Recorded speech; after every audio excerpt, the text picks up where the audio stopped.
warahmatullahi wabarakatuh.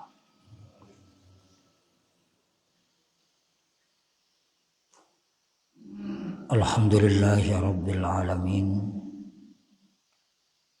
Wassalatu wassalamu ala asyrafil anbiya'i wal mursalin nabiyina Muhammadin wa ala alihi wa sahbihi ajma'in, amma ba'du. Jamaah salat subuh yang sama-sama dimuliakan Allah Subhanahu wa ta'ala. Kembali kita melanjutkan kajian tentang kesalahan-kesalahan seputar sholat berjamaah. Kesalahan yang kelima, memulai sholat sunnah ketika qomat dikumandangkan. Memulai salat sunnah ketika qomat dikumandangkan itu gambarannya, pertama, ketika dia melihat muadzin itu qomat, dia sengaja mendirikan salat sunnah. Yang kedua, dia sudah sholat sunnah, cuma jarak antara dia memulai sholat dengan qomat itu tidak terlalu jauh. Misalnya dia takbir, beberapa menit kemudian qomat dikumandangkan. Maka kondisi-kondisi yang seperti ini itu tidak dibenarkan. Artinya apabila ada orang yang sholat sunnah, dia takbir, beberapa menit kemudian muadzin qomat, maka yang harus dilakukan adalah membatalkan sholat sunnahnya. Hal tersebut sesuai dengan sabda Nabi, "Idza uqimatis sholatu fala sholata illal maktubah." Jika qomat sudah dikumandangkan, maka tidak ada salat kecuali salat fardu. Hadis itu sahih, riwayat Muslim dari Abu Hurairah. Tetapi apabila orang itu sudah dalam posisi duduk tahiyat akhir dalam salat sunnah 2 rakaat, kemudian qomat dikumandangkan, maka hendaklah dia menyempurnakan salat sunnahnya, lalu kemudian bersegera masuk ke dalam jamaah. Oleh karena itu ada 2 hal sebenarnya yang perlu kita sampaikan. Yang pertama ditujukan kepada jamaah. Artinya orang yang masuk ke dalam masjid itu hendaklah memperhatikan jam. Biasanya kan sekarang sudah ada jam digital. Artinya sudah ada ketentuan berapa menit lagi qomat akan dikumandangkan. Oh, ini 4 menit lewat sekian lagi. Nah, itu kan ada kemungkinan untuk melaksanakan salat sunat. Tetapi kalau misalnya tinggal 0, nah, makanya penting ya, kita masuk masjid itu jangan di ujung-ujung. Pertama kali ketika kita masuk masjid itu dekati jam itu, lihati ada nggak kesempatan. Bila kita merasa kalau kita salat sunat ya, itu akan segera dikumandangkan qomat karena waktunya yang semakin pendek, maka lebih baik tidak salat sunat ya. Lebih baik tidak salat sunat. Nah, itu ditujukan kepada jamaah secara umum. Yang kedua, ini ditujukan kepada muadzin. Jadi muadzin itu sebelum dia qomat, hendaklah dia melihat betul-betul ke kiri, ke kanan, ke belakang. Ya. Dipastikan masih ada orang yang sholat atau sudah tidak ada. Itu dipastikan dulu. Ya.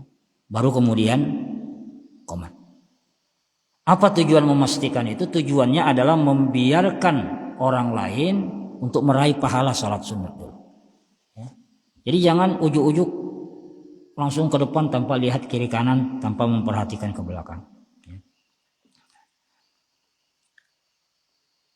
Nah yang ketiga, kalau memang kita senantiasa ingin memulai sholat kita dengan sholat sunnah, khususnya untuk sholat-sholat yang memiliki sholat sunnah qabliyah, ya, maka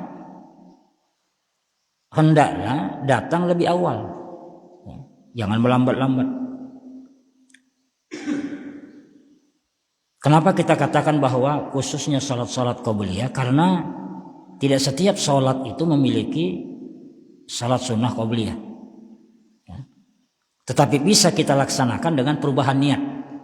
Misalnya sholat sunnah yang dilakukan sebelum isya, ya, sebelum sholat isya. Nah itu kan sholat isya itu kan tidak ada qabliyahnya, ya. Karena tidak ada riwayat yang mengatakan Nabi itu melaksanakan sholat qabliyah isya. Tetapi bukan berarti kita tidak boleh melaksanakan sholat sunnah sebelum sholat isya. Boleh kita melaksanakan dengan mengganti niat. Jadi niatnya itu bukan qabliyatul isya, bukan sholat sunat rawatib sebelum isya, tetapi sholat sunat 2 rakaat antara azan dan qomat. Jadi orang-orang yang melaksanakan itu boleh dia melaksanakan 2 rakaat sebelum isya dengan niat melaksanakan 2 rakaat sebelum qomat. Karena ini jelas dalilnya kan?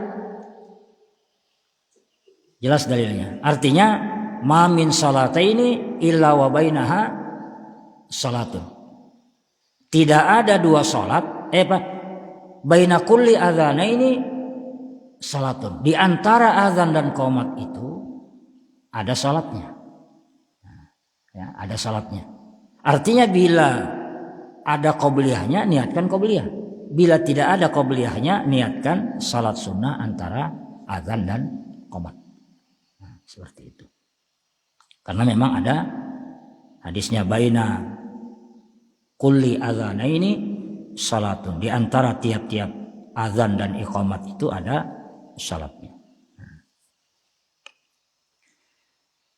Kemudian yang keenam, menyalahi sunnah dalam merapatkan shaf atau dalam meratakan shaf. Bapak Ibu sekalian, di sini ulun ingin menegaskan dengan setegas-tegasnya bahwa persoalan meratakan shaf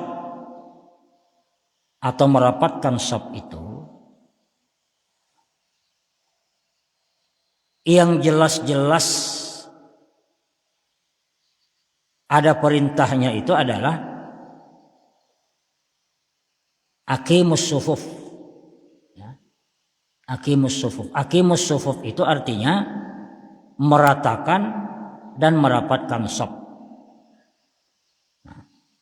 Meratakan shaf itu dilihat dari mana? Dari tumit. Jadi untuk melihat apakah shaf itu sudah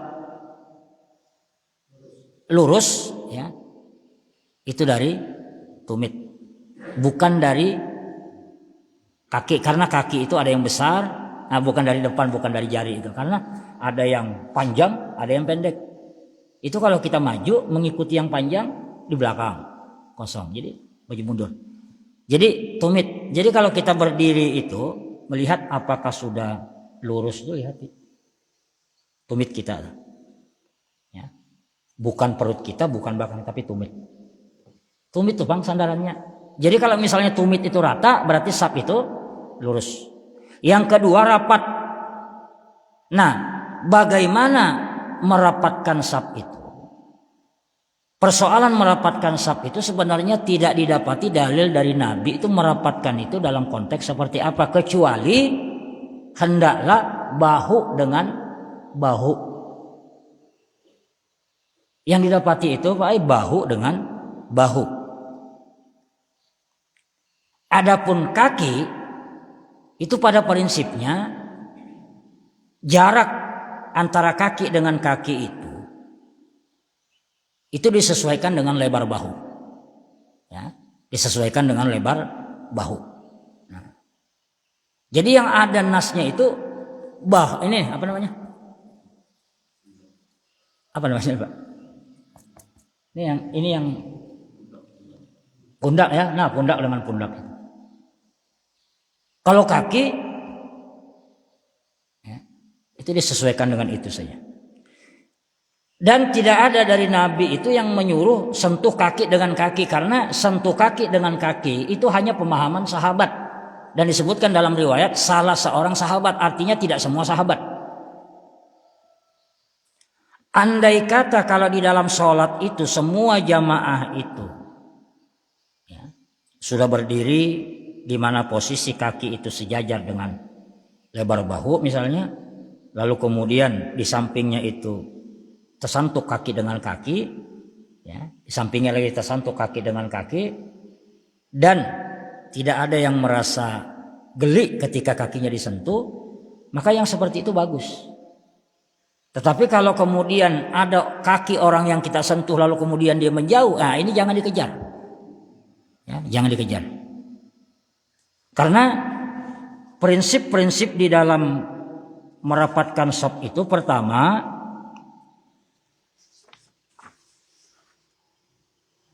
aqimus sufuf wa hadhu bainal manakib wasuddul khalal walinu bi aidi ikhwanikum wala tadharu furujat lisyaitan. Tegakkanlah shaf-shaf kalian, sejajarkan antara bahu, tutupilah sela-sela antara bahu, dan berlemah lembutlah atau lembutlah saat merapatkan bahu. Ini jarang sekali diperhatikan. Nabi menyuruh kita, ya, ketika merapatkan bahu dengan bahu itu dilakukan dengan lembut. Lembutkanlah atau lembutkanlah saat merapatkan bahu dengan tangan saudara-saudara kalian. Ya. Intinya apa? Di dalam merapatkan shaf itu kita perlu mempertimbangkan, ya, pertama keadilan, proporsionalisme gitu. Nah, itu harus dipertimbangkan. Jangan memaksakan kehendak, ya. Nah, sehingga sholat itu nyaman, ya. Tidak bergumam di dalam hati, ya, atau tidak marah-marah di dalam hati. Inti dari shaf itu adalah man wasala shaffan wasalahullahu wa man qata'a shaffan qata'ahullahu azza wa jalla. Siapa yang merapatkan shaf maka Allah akan, siapa yang menyambung shaf maka Allah akan sambungkan hatinya, dan siapa yang memutuskan shaf maka Allah akan memutuskan hati-hati di antara mereka. Nah, bisa jadi permusuhan-permusuhan yang terjadi di antara umat Islam itu memang diawali dari ketidakrapian shaf di dalam sholat. Ya, kalau jarang-jarang kan jaraknya itu kadang-kadang tuh. Nah, jadi menyelisihi sunnah dalam meratakan shaf. Menurut sunnah, merapatkan shaf di dalam sholat berjamaah itu dimulai dari shaf pertama di belakang imam. Nah, jadi kalau misalnya susunannya apa lah? Ini imam. Nah, jadi yang di belakang itu, jamaah di belakang itu pertama ia berdiri di belakang imam, di sebelah kanan imam agak ke tengah. Ya. Itu kalau misalnya 2 orang, jadi itu di sebelah kanan dan di sebelah kiri, tetapi agak ke tengah, karena kita disuruh memposisikan imam itu di tengah. Dan itu tidak akan terjadi kalau misalnya seperti ini. Nah, otomatis kan posisinya itu sebelah kanan, sebelah kiri, tetapi agak ke tengah, jadi pas tuh. Nah, selanjutnya jamaah yang datang itu di sini. lalu kemudian di sini, ya. Kemudian di sini, kemudian di sini. Karena kita disuruh memperhatikan keseimbangan shaf. Terkecuali, ya. Nah, ini kada apa-apa, misalnya sebelah kanan agak sedikit panjang dari yang sebelah kiri itu masih dimaafkan. Tetapi menjaga keseimbangan shaf, ketika kemudian itu mampu dilakukan, maka itu lebih utama. Di sini disebutkan merapatkan shaf di dalam salat berjamaah itu dimulai dari shaf pertama yang berada di belakang imam, lalu memanjang ke kanan, lalu kemudian ke kiri dengan memperhatikan keseimbangan shaf kanan dan kiri. Ya. Andai kata shaf kanan lebih panjang sedikit dari yang kiri, maka hal itu tidak mengapa selama tidak terlalu nampak perbedaan panjangnya. Kadang-kadang kan itu kada seimbang, yang kanan lebih panjang. Ya. Jadi seolah-olah masjid itu mereng ke sebelah situ. Ya, ini makanya kita yang datang ini kan juga dituntut untuk berilmu. Oh, yang mana yang? Ya, kita pilih yang di sini. Cuma persoalannya karena orang yang terakhir di shaf itu adalah orang yang bermusuhan dengan kita, maka kita hendak kada hakun betatai. Jadi cari tempat yang semakin panjang sebelah kanan. Artinya ini sholat Pak, masih dendam kayak bayangkan. Di dalam sholat masih dendam, bagaimana di luar sholat? Ya mestinya walaupun orang itu musuh bebuyutan kita, ya tetap saja dampingi. Mudah-mudahan dengan kita berdampingan dengan dia, Allah lembutkan hatinya, Allah lembutkan hati kita. Selesai sholat kita bersalaman, akrab kembali. Ya, karena Nabi mengatakan siapa yang menyambungkan shaf maka akan Allah sambungkan hatinya. Ya. Nah, jadi itu prinsipnya. Ya. Nah, kan kebanyakan itu misalnya ini shaf penuh. Orang yang datang ketika shaf itu sudah penuh berdirinya di ujung sana. Jadi seolah-olah dia berpikir dengan logika kan menyambung kan. Berarti sambungannya di sini. Nah, jadi orang yang datang ke sini, orang yang datang ke sini yang kada tahu. Nah, timbul orang yang paham datang timbul di sini. Nah, di sini kosong. Mestinya orang yang datang setelah shaf pertama itu penuh, dia berdiri persis di belakang imam. Ya, persis di belakang imamnya. Karena dia cuma sendiri, berarti persis di belakang imam. Karena bila ada yang datang, maka dia mundur geser sedikit. Nah, supaya kawak memposisikan imam di tengah. Nah, seperti itu. Nah, jadi persoalan shaf-shaf itu saja itu perlu ada ilmunya. Jadi jangan sampai ini karena sendirian, ya, karena sendirian, lalu kemudian menepuk pundak yang ada di depan untuk memberi isyarat agar mundur ke belakang. Nah, ini perbuatan yang menyalahi sunnah. Perbuatan yang menyalahi sunnah. Kenapa? Pertama, dengan dia menepuk pundak orang yang ada di depan itu, dia sudah mengagetkan orang. Iya kalau dia paham hukum, kalau tidak, ngajak berkelahi kan? Yang kedua, dia memindahkan orang dari posisi yang utama menjadi kepada posisi yang tidak utama. Yang ketiga, hadis yang dijadikan landasan untuk menyuruh orang di depan ke belakang itu sama sekali tidak sahih. Ya, sehingga apabila memang datang sendirian, ya sudah sendirian di belakang shaf itu, di belakang shaf. Tapi posisi di tengah. Lalu bagaimana dengan hadis yang mengatakan la salata liman shalla khalfas shaf munfaridan? Tidak ada salat bagi orang yang salat sendirian di belakang shaf.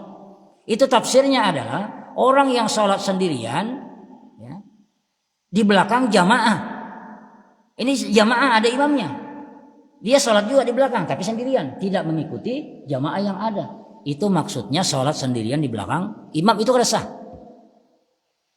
Ya, itu kada sah. Tapi kalau misalnya orang itu umpat berjamaah sementara tidak ada kawan untuk menemaninya, maka berdirilah dia persis di belakang imam. Nah, seperti itu. Itu kaidah berjamaah. Kemudian yang ketujuh, tidak ada semangat menempati shaf terdepan. Nah, ini betul tunjulan. Kalau di kita memang tidak dapati seperti itu karena ya. Cuma kan kita dapati itu di masjid lain, Pak. Biasanya orang tua menyuruh ke anak-anak, maju tuh."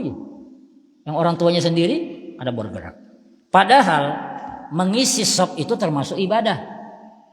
Dan di dalam usul fikih itu disebutkan al-itsar fil ibadah mazmum, mendahulukan orang lain dalam urusan ibadah itu tercela, dilarang oleh agama.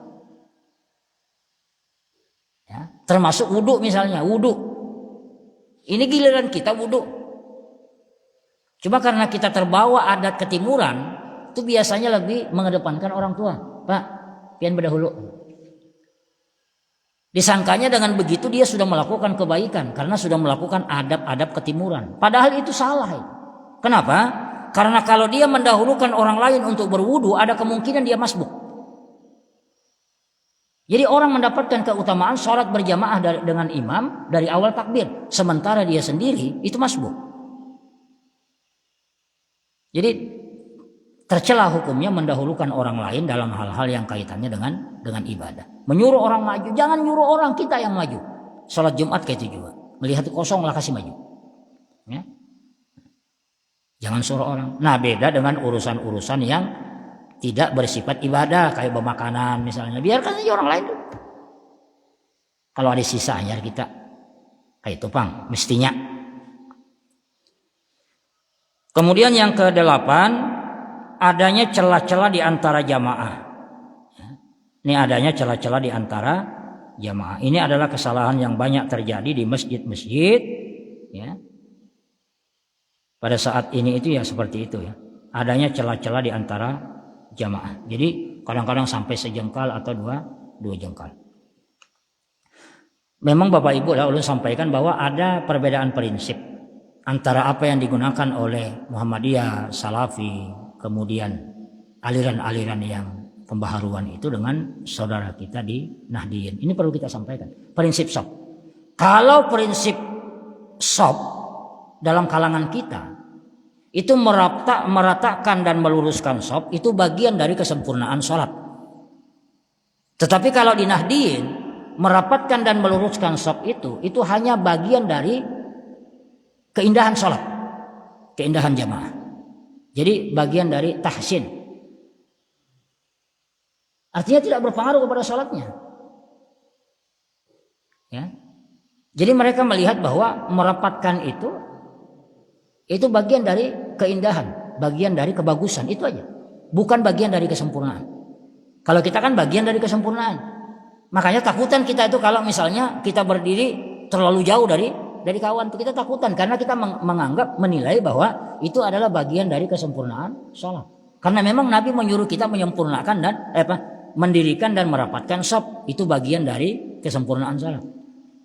Nah kalau buahnya itu kan dalilnya kitab. Ada memang kitab yang mengatakan bahwa merapatkan yang seperti yang kita lakukan itu adalah min husnis salatil jamaah, di antara pembagus dari salat berjamaah. Jadi mereka menganggap itu. Maka prinsip inilah kemudian yang menyebabkan kenapa merapatkan shop itu dianggap sebagai sesuatu yang biasa saja gitu. Kalau kita takut, ya kalau kita takutan itu karena mengurangi nilai. Kalau buahnya kan ada, itu keindahan saja. Jadi rupanya prinsip inilah yang kemudian membedakan.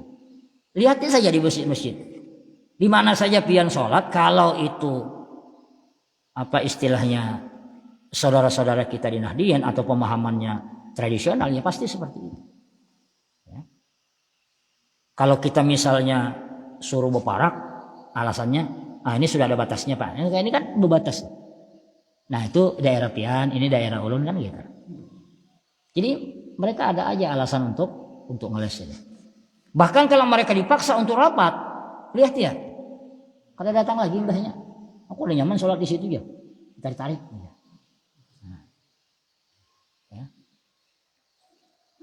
Nah jadi hendaklah diisi celah-celah di antara jamaah. Nah kemudian ini juga yang ke-9 ini sangat urgen sekali karena ini juga sempat menjadi perdebatan panas. Sholat di antara tiang-tiang. Maksud sholat di antara tiang-tiang itu artinya dia berjamaah, tetapi jamaah itu terputus karena tiang. Biasanya kan masjid-masjid yang beloteng itu kan banyak tiangnya. Ya, banyak tiangnya. Kalau kita di sini, kalau jamaah kita sampailah Pak tiang tuh. Kada sampai. Mundur ya. Nah berarti kan kada melewati tiang. Adalah yang melewati, pinanya adalah. Nah, cuma kan kita melihat itu ada yang sholat di antara tiang-tiang. Jadi jamaah, tak di sini tiang, di sini pulang. Itu memang terpulang pada pemahaman terhadap hadis. Kalau Ibnu Utsaimin itu justru menganjurkan, ya, kalau ada tiang itu, ini Ibnu Utsaimin balon dari kalangan Salafi itu. Jadi misalnya sini ada jamaah, ini di muka ada jamaah lurus, nah kemudian di belakang ini ada jamaah, tapi di sini ada tiang. Maka jamaah ini hanya sebatas tiang saja, di sini kosong. Lalu kemudian di belakang ini memanjang. Itu kalau menurut fatwa yang disampaikan oleh Syekh Ibnu Utsaimin, dan rata-rata saudara kita di Salafi pemahamannya seperti itu. Tetapi kalau di Muhammadiyah itu melihat bahwa hadis-hadis yang melarang untuk sholat di antara tiang-tiang itu adalah hadis-hadis yang lemah. Nah sehingga prinsipnya kalau di dalam fatwa tarjih itu, ya, atau di dalam pemahaman Muhammadiyah itu, artinya kalau misalnya memang kita mau tidak mau dalam sholat berjamaah itu harus melewati tiang, maka itu tidak mengapa. Ya. Tetapi kalau bisa dihindari, dihindari. Ya. Kalau bisa dihindari, dihindari. Tapi kalau misalnya memang mau tidak mau harus terpaksa melewati tiang itu karena ruangannya sempit, misalnya sementara jamaahnya banyak, maka biarkan saja tiang itu. Artinya sholatlah di antara tiang-tiang yang ada itu. Nah, tapi kalau misalnya masjidnya kanal, kemudian jamaahnya sedikit, kemudian tiang itu bisa dihindari, maka itu jauh lebih utama. Nah, itu di dalam prinsip beragamanya Muhammadiyah terkait dengan sholat di antara tiang-tiang. Tetapi kalau di dalam kitab Irsyadus Salikin ila Akhta'i Ba'dil Musallin, nah itu dianggap keliru itu, ya, dianggap keliru. Nah, ulun bacakan di sini fatwa Muhammadiyah terkait sholat berjamaah di antara tiang-tiang. 1. Setelah mengemukakan hadis-hadis terkait larangan sholat berjamaah di antara tiang-tiang, di antaranya hadis riwayat Ibnu Abbas oleh Imam At-Tabrani, dinyatakan bahwa riwayat tersebut lemah. Nah, yang kedua, hadis Qurrah bin Iyas yang dinilai sahih oleh Ibnu Hibban dan Hakim, dinilai hasan oleh Tirmidzi, oleh Abdullah Al-Arnaud, bahkan oleh Syekh Albani, namun dinilai lemah oleh Ibnu Al-Madini dan Abu Hatim. Karena dalam sanadnya ada rawi yang bernama Harun bin Muslim yang dinilai majhul oleh Ibnu Madini dan Abu Hatim. Nah, artinya hadis yang dianggap sahih oleh Albani itu ternyata lemah juga. Ya. Karena mohon maaf di kalangan Salafi itu memang ada yang pernah mengatakan apa yang disahihkan oleh Albani itu pasti sahih. Nah, sehingga ketika mereka menemukan bahwa Albani mensahihkan hadis ini, maka mereka mengamalkan hadis itu. Tapi fakta-fakta di lapangan ditemukan bahwa tidak sedikit apa yang disahihkan oleh Albani itu ternyata dilemahkan oleh ulama yang lain. Bahkan Albani sendiri pernah mensahihkan satu hadis, tapi kemudian merujuk dengan mengatakan bahwa hadis itu tidak sahih. Contoh, hadis mengazankan bayi. Hadis mengazankan bayi yang baru lahir itu, pada awalnya Albani itu mengatakan hadisnya sahih. Tapi setelah melakukan pengecekan ulang, beliau kemudian mengeluarkan fatwanya yang mengatakan bahwa hadis itu lemah. Nah, kenapa bisa demikian? Karena memang Albani itu meneliti hadis sendirian, Pak.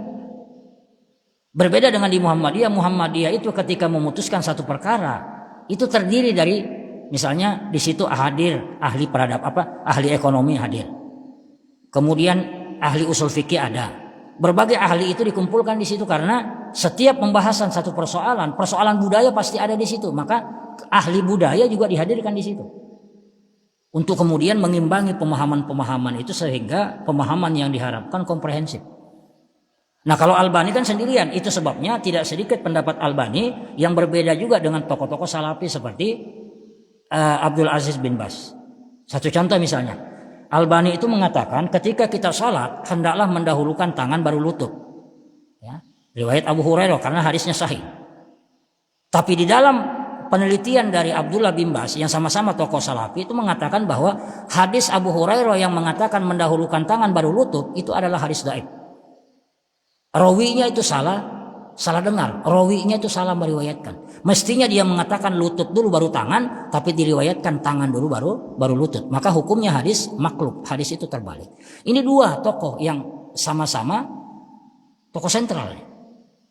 Ya. Karena memang tidak pernah dirumuskan secara berjamaah, lain dengan lajnah daimah. Kalau lajnah daimah itu kan memang terdiri dari ulama-ulama kibar itu. Mereka bermusyawarah. Tapi kalau fatwa-fatwa Albani tidak seperti itu, atau fatwa-fatwa bin Bas itu kadang-kadang beda, ya, kadang-kadang beda. Contoh lagi misalnya, di antara ulama salafi itu ada yang melihat bahwa doa berjamaah di kubur itu sebagai perbuatan yang bid'ah. Makanya saudara-saudara kita di salaf itu sinis itu melihat jamaah Muhammadiyah itu berdoa bersama di kubur. Tetapi justru ada juga di kalangan mereka yang mengatakan bahwa itu dibenarkan, dibolehkan. Misalnya Syekh bin Bas itu mengatakan bahwa apabila doa itu tidak ada yang memimpin menyebabkan orang pulangan, maka lebih baik satu orang maju untuk kemudian memimpin doa itu. Itu Syekh bin Bas, itu tokoh salafi. Kemudian yang kedua, ya, di antara ulama salafi ada yang mengatakan bahwa tidak ada doa setelah sholat itu. Bahkan ada yang lebih ekstrim. Apabila kita berdoa setelah sholat, itu ibarat ketinggalan kereta. Ya. Karena doa itu mestinya di dalam sholat. Jadi kalau kita berdoa setelah salam, itu sudah ketinggalan kereta. Itu kan ekstrim sekali. Ya. Karena memang ada tokoh-tokohnya yang mengatakan tidak boleh. Tetapi Shalih Fauzan, termasuk tokoh salafi, itu mengatakan boleh berdoa setelah sholat fardu. Karena itu kita berada di dalam situasi setelah melakukan ketaatan, maka doa setelah sholat fardu itu makbul, karena kita lakukan setelah melakukan ketaatan, yaitu sholat. Bayangkan Pak, jadi kalau kita masuk ke dalam itu ternyata pendapatnya tidak tunggal dalam berbagai persoalan, ya, dalam berbagai persoalan. Makanya di sini disebutkan hadis Qurra bin Iyas yang terkait dengan larangan sholat di tiang-tiang, di antara tiang-tiang itu sahih menurut Albani, ya, sahih menurut Turmudi, sahih menurut Abdullah Al-Arnaud. Tetapi Ibnu Al-Madini dan Abu Hatim itu justru mendoifkannya karena ditemukan di dalam rawinya itu ada yang bernama Harun bin Muslim yang dinilai majhul oleh Al-Madini dan Abu Hatim. Nah, inilah kemudian yang dijadikan landasan oleh fatwa Muhammadiyah bahwa itu tidak sahih. Salahkah Muhammadiyah? Bayangkan. Kalau dia menyalahkan Muhammadiyah dengan melemahkan hadis itu, berarti sama menyalahkan Ibnu Madini. Karena rujukannya Ibnu Madini. Jadi kalau misalnya Muhammadiyah berlainan dalam konteks ini, maka dasarnya itu hadis itu lemah berdasarkan penelitian Ibnu Madini dan Abu Hatim. Yang ketiga, riwayat Abdul Hamid bin Mahmud dari Anas. Hadis itu memang sahih. Namun pada riwayat itu tidak ada kata larangan. Hanya ada kalimat dari Anas, dulu kami di zaman Rasulullah menjauhi hal ini. Jadi bukan dilarang oleh Rasulullah, cuma para sahabat memang tidak melakukan itu. Jadi tidak ada larangan di situ. Yang kelima, Muhammadiyah setelah menggali hadis-hadis tersebut menegaskan, satu, sholat jamaah yang paling utama adalah rapat dan lurus. Artinya tidak ada yang memutus seperti tiang masjid. Ini adalah utama sekali. Yang kedua, apabila salat jamaah tidak dapat dihindari melewati tiang-tiang misalnya, kalau diundur ke belakang terlihat tidak elok, maka tidak ada larangan untuk salat berjamaah di antara tiang-tiang tersebut, tetapi lebih utama, apalagi kalau jamaah itu penuh sesak. Sampai sini jelas Pak fatwanya? Nah, artinya kalau ada orang di masjid-masjid kita yang masih tetap misalnya salat di antara tiang-tiang itu, pian yang bertugas untuk memberikan penjelasan. Ya. Lebih bagus lagi kalau pian menjelaskan bagaimana pendapat orang yang melarang, bagaimana pendapat orang yang membolehkan. Karena penjelasan-penjelasan yang seperti ini itu kita mencerahkan orang, ya. Bukan mendogma orang. Kan beda kan? Kalau kita mengatakan harus seperti ini, itu namanya mendogma orang. Tapi kalau kita memberikan penjelasan lalu kemudian dia memilih mana yang dianggapnya kuat, itu kita sudah memberikan pencerahan. Sampai situ kan dulu Pak. Pindahnya mulai kelihatan dah rumputan. Ya silakan kalau ada hal-hal yang mau ditanyakan. Oke, silakan Pak. Ya.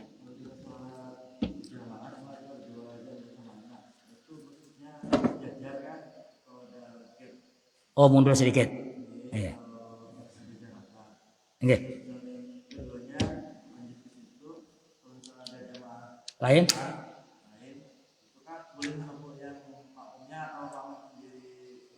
Oh ya.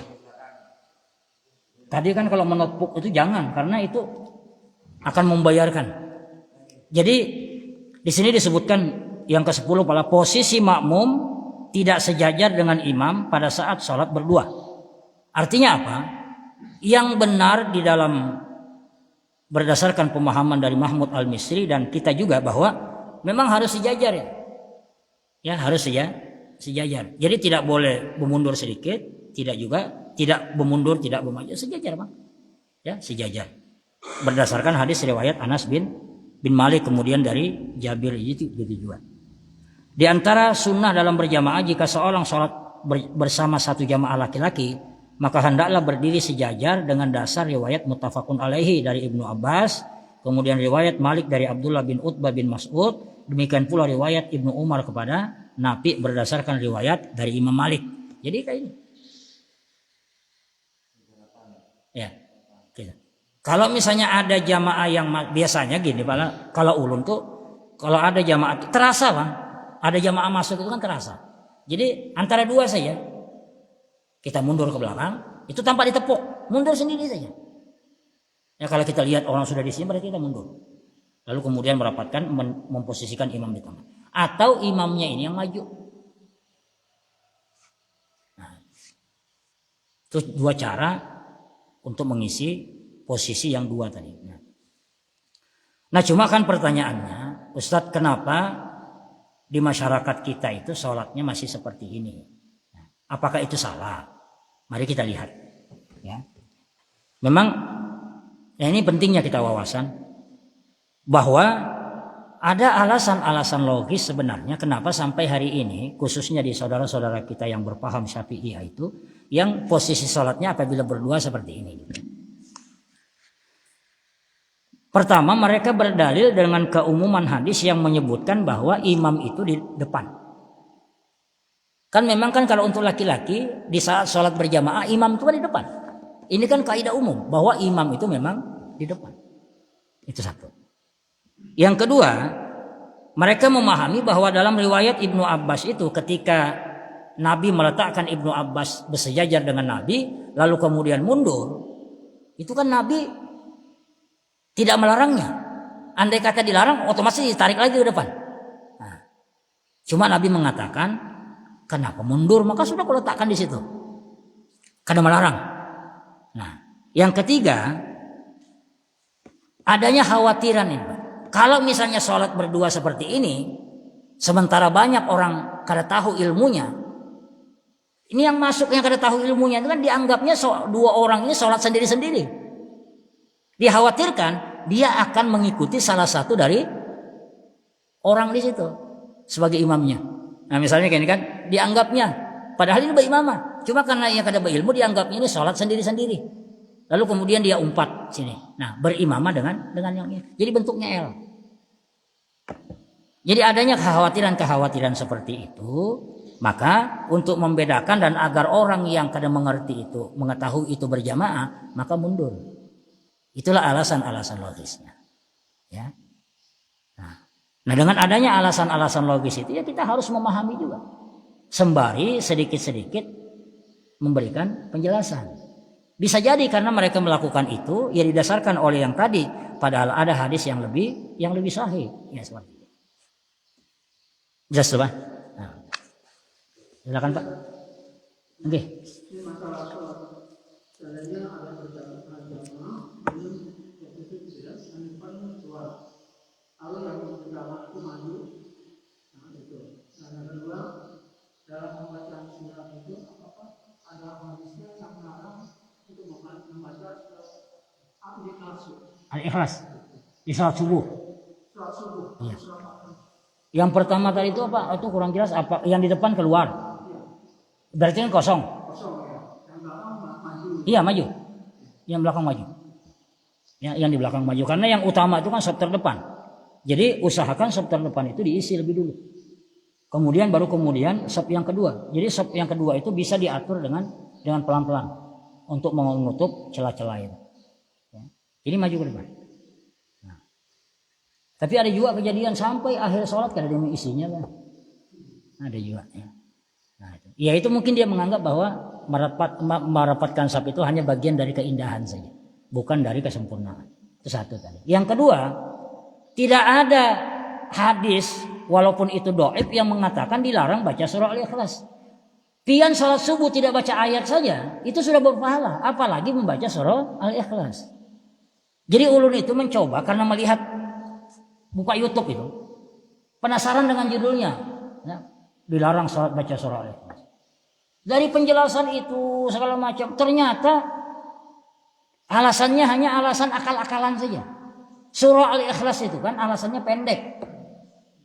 Nah, sementara kita disunnahkan untuk sholat subuh itu berjamaah karena rakaatnya cuma dua. Padahal kalau alasan surah Al-Ikhlas itu pendek, ada lagi yang lebih pendek. Apa itu? Al-Kautsar. Kenapa surah Al-Ikhlas saja? Kenapa bukan surah Al-Kautsar? Ya. Jadi jangankan tidak baca surah Al-Ikhlas, jangankan membaca surah Al-Ikhlas, kadang membaca surah Al-Ikhlas saja itu sudah berpahala. Apalagi kalau dibaca nyata berpahala. Jadi tidak ada sama sekali. Ya. Kita bebas saja sholat subuh itu baca qul huwallahu ahad. Ya. Cuma tentu sifatnya lebih ekspres. Ya kan? Qul huwallahu ahad rakaat pertama, inna a'tainaka rakaat kedua. Nah, itu ekspres itu kan. Sekali-kali ekspres. Ya. Misalnya kan kalau memang hendak persiapan, hendak tulak ke Moratewe atau ada gawian, bisa saja seperti itu. Ya. Nah, lakukan hasilnya sekali-kali. Kaget umat tuh. Jelas ya. Jadi tidak ada. Nah. Apalagi mungkin ada rana kita tuh Pak Amin sudah siap. Oke. Silakan Pak. Oke.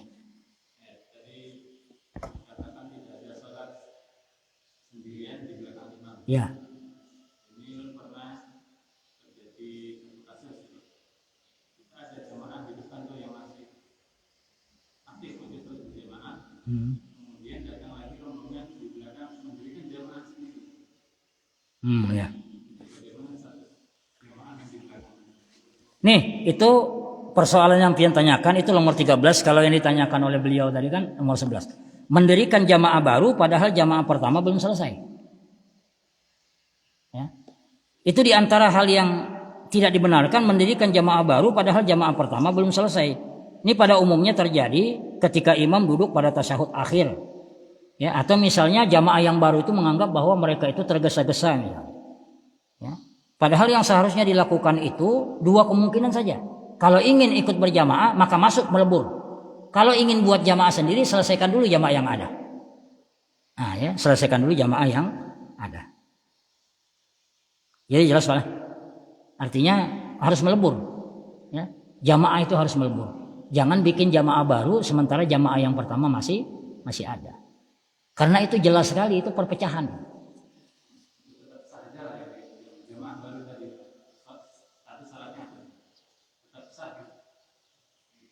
Ya kalau masalah keabsahan sah saja. Cuma itu terlarang gitu. Coba bayangkan gini, pian sholatnya sah. Tetapi melanggar larangan. Itu kan ibarat orang yang bersedekah.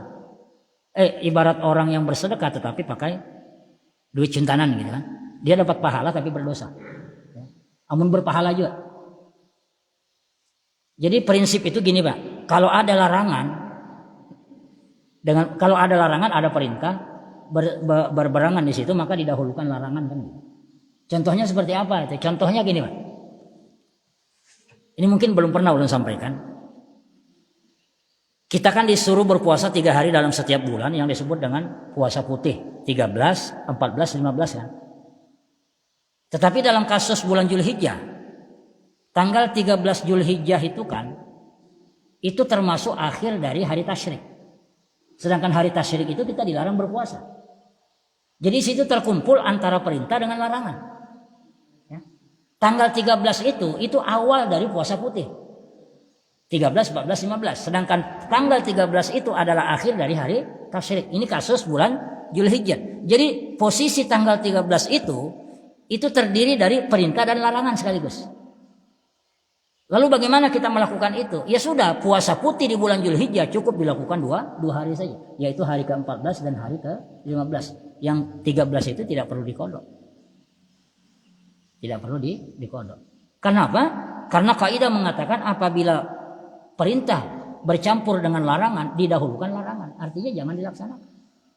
Begitu juga pian masuk masjid, ketika matahari itu hendak condong ke peraduannya, artinya sudah hendak tenggelam. Nah, ini kan ada larangan, ada perintah, Pak ya. Larangannya kita dilarang untuk sholat ketika matahari hendak tenggelam. Yang kedua, ada hadis mengatakan jangan sampai salah seorang di antara kalian duduk sebelum dia melaksanakan sholat tahiyatul masjid. Jadi ada perintah, ada larangan. Dalam kondisi seperti itu, tinggalkan sholat tahiyatul masjid itu karena mendahulukan larangan lebih utama dari mendapatkan pahala. Itu ada perintah dan larangan. Sama dengan tadi itu, ya, sama dengan tadi itu. Artinya dia dapat pahala mungkin di situ, sah kan? Tetapi dia melanggar larangan tadi, ya, dia melanggar larangan. Nah, oleh karena itu supaya terhindar dari itu ada dua saja, melebur atau selesaikan sama sekali. Baru kemudian membuat jamaah baru. Sampai situ, Pak? Ya. Pak, apa di situ? Sudah? Oh, gini aja udah. Oke. Mengenai yang sholatnya mengikuti makmum, artinya kan makmum terlambat kemudian diikut lagi. ya, bilangnya ada dilarang, artinya momennya makmum ini masuk, jadi datang ada orang yang mengatakan Iya ya. Ada yang mengatakan dilarang lah. apakah itu dilarang? Anda bilang dilarang. Iya. Justru di dalam kitab Irsyadus Salikin ila Akhta'il Musallin yang melarang itu, nih, keyakinan bahwa orang yang sholat sunnah tidak boleh diikuti oleh orang yang sholat wajib. Kemudian ada lagi itulah. Artinya termasuk kesalahan itu adalah meyakini makmum itu makmum yang datang itu tidak boleh berimamah kepada orang yang makmum yang ada itu. Itu keliru. Ya. Yang benar itu boleh saja. Artinya ada orang yang masbuk, begitu imam salam kan dia naik, ada orang datang lagi, kemudian orang yang datang ini berimamah dengan ini, itu boleh. Dan termasuk keyakinan salah adalah tidak membenarkan perbuatan itu, karena yang benar itu hukumnya boleh. Jelas salah? Jadi boleh saja. Jadi ini makmumnya masbuk, kita datang berimamah dengan yang masbuk, boleh. Boleh.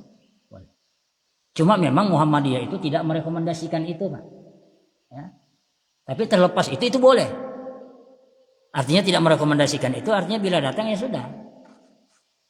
Bahkan gini, kita ini sama-sama masbuknya 2 orang, malah masbuknya 2 orang nih. Ini kan sama-sama berdiri nih, sama-sama berimamah sama yang depan. Imam salam. Nah ini andai kata yang ini memutar niatnya untuk berimamah kepada yang ini, itu pun boleh.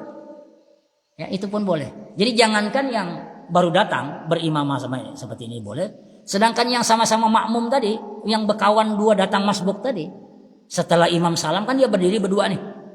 Lalu kemudian yang ini mengganti niatnya untuk berimamah kepada, itu boleh. Tetapi Muhammadiyah tidak merekomendasikan, tapi boleh. Dan itu sah. Jelas Pak ya? Nah itu saja, mudah-mudahan bermanfaat. Assalamualaikum warahmatullahi wabarakatuh. Allah.